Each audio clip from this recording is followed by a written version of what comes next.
Zohar Parashat Emor le Yom Sheni. Velo Yechalel Zaro Be'amav, Ken Hashem Mekadesho. Il est écrit, il ne endommagera pas sa semence dans son peuple, parce que moi, Hachem, je le sanctifie. Ce qui est écrit à propos du Kohen. Tachazé. Commande Afik Zera le Batala. La Zachere Apet Shrita Vekrira. Il dit, regarde, tout celui qui sort sa semence en vain, il n'aura pas le mérite de voir la Shekhina. Il est appelé rare, mauvais. Tirtiv, Kilo El Chafes Esha Ata, Lo Yegoe Rara, Amad Apek Le Bidé. Il dit donc, on parle de qui? On dit, quand c'est écrit dans Teilim, tu ne désires pas le pécheur. Hein, on parle de qui? On parle de celui-là, celui qui sort donc sa semence en vain. Ou à travers une femme qui n'est pas cachère pour lui. Et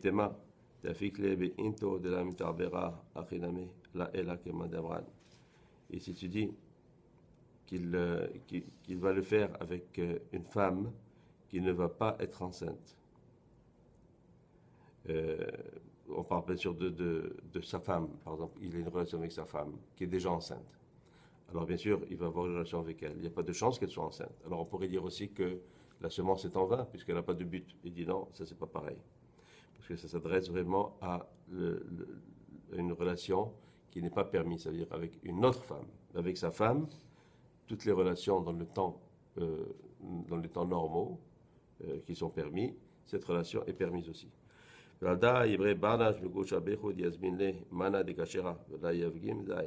Et c'est pour ça que l'homme doit prier et demander à Hachem qu'il lui amène une femme cachère, et pour ne pas qu'il ait des relations avec une femme qui n'est pas et qui n'endommage pas sa semence. Mais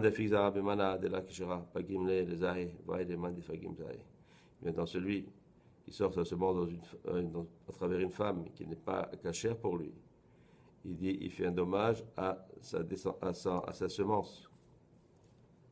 Il dit, à celui qui fait ce dommage-là.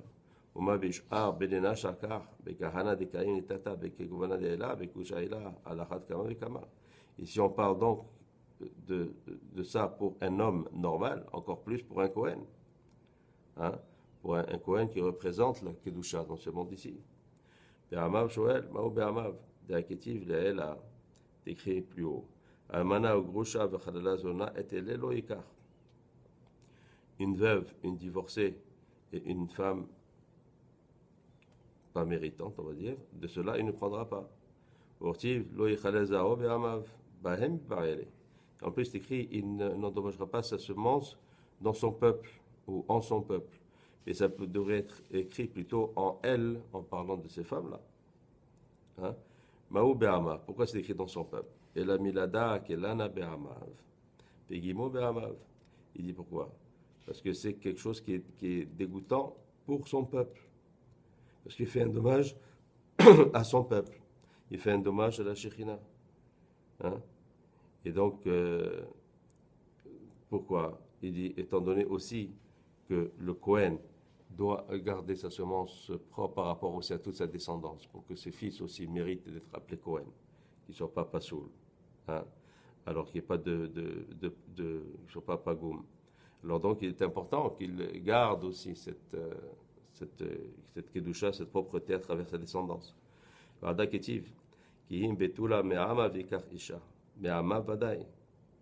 Il dit donc, comme c'est écrit, de son peuple, il prendra une femme vierge. Il dit, c'est-à-dire que son peuple lui-même est cachère. Donc lui est cachère. La femme qui prend un cachère, sa descendance sera cachère. Voilà que Vanad est là. Et Ani Hachem Mekadesho. Il dit parce que moi, Hachem, je le sanctifie. Mahu Mekadesho. Qu'est-ce que veut dire? Je le sanctifie dans le présent. Ça devrait plutôt être je l'ai sanctifié.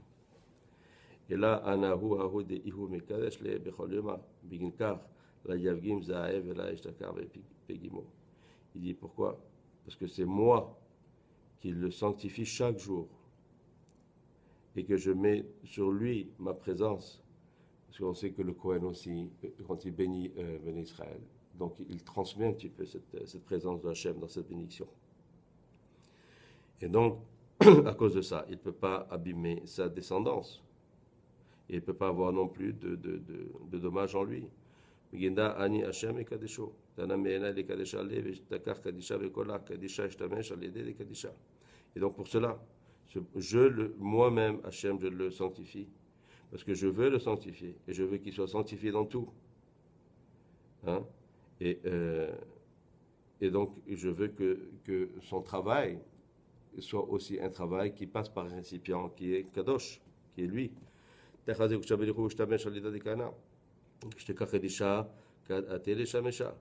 dit, regarde, Akadosh Baruch Hu utilise ou agit par les mains du Kohen. Et donc, c'est important que le Kohen se trouve Kadosh, comme on a dit, surtout quand il est en train de faire son travail. Begin de Kocha Belichu, Ishtamesh Alida de Kana, Vehu Kadisha. Kana Ishtamesh Alida de Dachia. De Kadesh.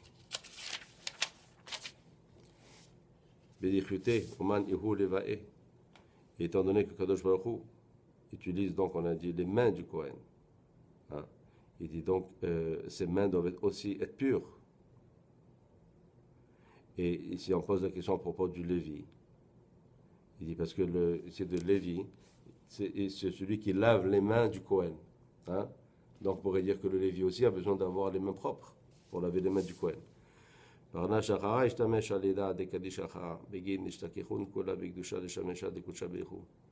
Et donc, c'est pour ça qu'il y a un autre homme, même en Israël, il doit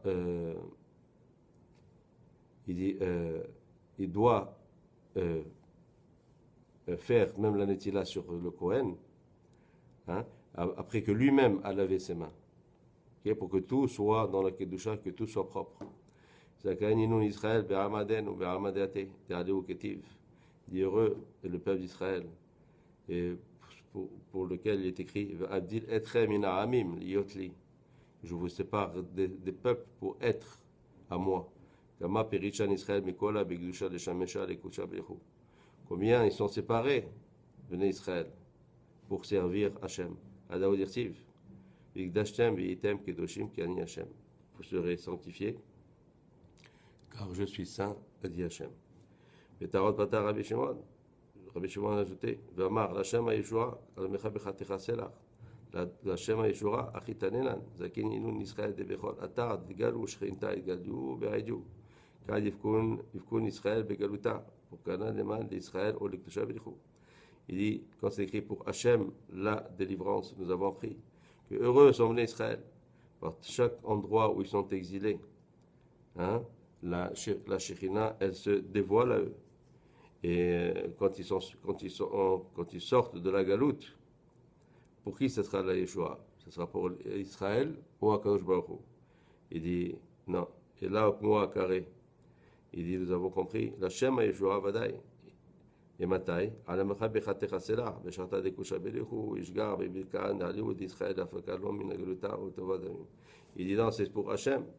Parce que le temps quand Hachem, il viendra, puis il prendra avec les Belachot, il mettra tous les Belachot sur Israël et les fera sortir de la galoute et qui leur fera du bien. Keden Hachem Yeshua Vadaï. On peut dire que la Yeshua, c'est pour Hachem. C'est-à-dire la délivrance pour Hachem. C'est que maintenant, les Israël sont délivrés. Et le service se fera comme il se doit. C'est pour ça que nous avons pris Kadosh Baruch Hu. Il fera revenir les Israël de leur galoute. Daoud Irtiv. Il dit Hachem te fera revenir de ton exil. Il aura pitié sur toi. Il dit, et comme c'est écrit, Veshav, c'est dans un sens aussi qu'il retourne lui aussi. C'est-à-dire, lui aussi est en exil, et quand on retournera en tous ensemble, cet Hachem en Israël, lui aussi retournera avec nous. Donc, la Yeshua est aussi pour Hachem. Selon l'âme, Amen.